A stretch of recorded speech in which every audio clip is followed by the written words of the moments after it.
Okay, thank you. Any further discussions? Madam Mr. Rodgers. Chair, yes, it was postulated that we don't see how we can vote no against this tonight, but I think it's very easy. You vote no.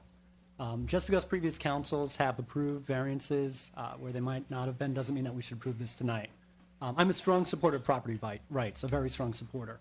If this was a buildable lot, if I truly thought they had the rights to build here, I would go against the condominium HOA, I would go against all the emails I've received, and I would support the petitioner against all their wishes, but I don't see this as buildable.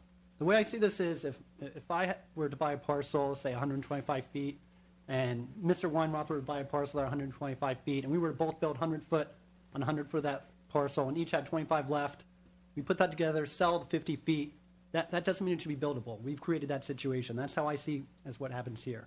I do not believe we're meeting the variance requirements that's needed here.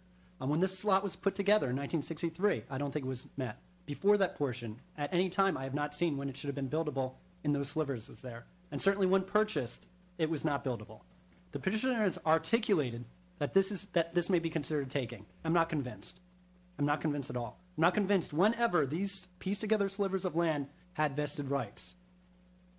If I was convinced, again, I would begrudgingly be supporting them, and I would agree with the petitioner, but I'm not.